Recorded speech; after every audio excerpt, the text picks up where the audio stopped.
Hi, I'm Scott Miller, one of Senator Tillis' Academy coordinators, and I'm here to give you a brief rundown of our nomination process and how to open an application with our office. Our application is open to second semester high school juniors and up who live in North Carolina. The application is open from March until October 20th, 2020 at midnight. That midnight deadline is a hard deadline. Applicants are able to see the progress of their application throughout the year. If one segment of your application is not complete at the deadline, your application will not be accepted. It is your responsibility to make sure your application is complete. Putting your documents in the mail before the deadline is not acceptable.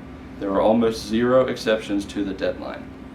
Each year, we typically receive around 400 applications for a nomination, of which we choose about 40.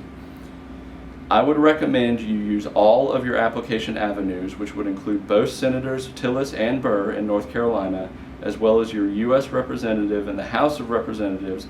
And if your parents are former military or current military, you can apply for the vice presidential nomination. Our application can be reached by going to our website, tillis.senate.gov, going to the Services tab and selecting for students. Once there, you will select the Academy Nominations tab.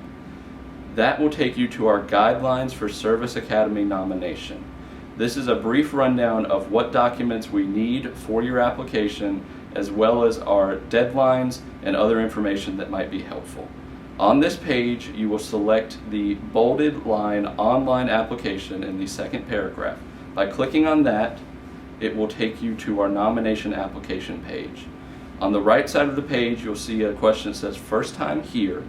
You'll click on Create an Account. That will take you to all of your account creation information, including emails, contact info, name, etc.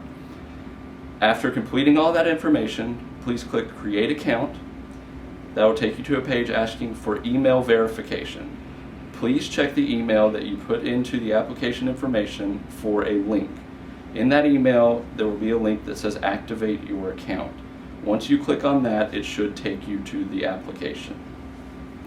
At this point, you are in our application portal.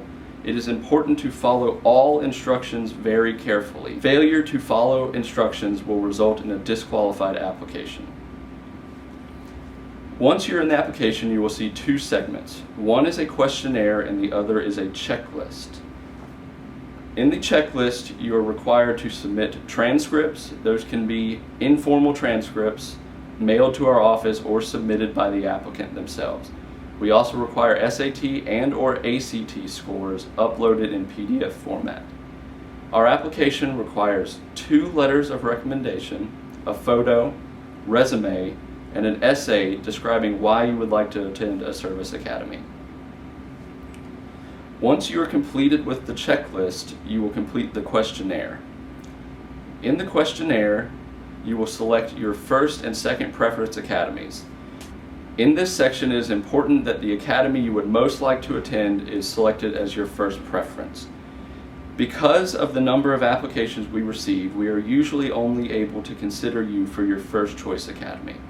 If you are torn between multiple academies, I would recommend diversifying your preferences amongst offices you apply to. For instance, if you selected West Point as your first choice for our office, then it might be better for you to select Naval or Air Force with Senator Burr's office. Your House representative is usually able to consider you for and nominate you to multiple academies. The second part of the questionnaire is the academics section. Please read all instructions very carefully. If you're in your first semester of college, then obviously you won't have an established GPA, so you should use your most recent GPA from your senior year of high school. Please pay attention and follow instructions. It is important to get your school's GPA scale correct. We need to know how to tell if your GPA is good or not. Obviously, a 3.8 on a 4.0 scale is much better than a 3.8 on a 5.0 scale. Getting this wrong could hurt your application. For SAT and ACT scores, we superscore. Give us your best segment score from individual tests. Do not average your segment scores from multiple tests. If you do not wish to report your score for one of the tests, just fill it out as if you have not taken it. Follow instructions exactly. We do not need STEM, ELA, or writing scores. Don't get creative trying to incorporate them somehow. That's it for the application. I'll wrap up with some brief facts about how we interview and nominate. For each academy, we interview 30 to 35 candidates. Interviews are conducted by a board composed of academy alumni or representatives. The board select 10 nominees per academy, and Senator Tillis does not play a role in the selection process. Lastly, parents. Please let the applicant be the driver of this process. We as a staff notice when we only hear from parents and never the applicant, and it reflects poorly on their application. If there are questions, please have your son or daughter contacted and ask them. Our board members are looking for candidates who are motivated for the right reasons to attend these institutions. If the applicant cannot advocate on their own behalf for a nomination, then it is not likely that the board would want to choose them for a service academy. Thank you for your interest in an academy nomination from Senator Tillis and for all of your hard work towards this goal. If you have any further questions, you can reach me at our Charlotte office by calling 704-509-9087 or by emailing our academy inbox at academynominations@tillis.senate.gov.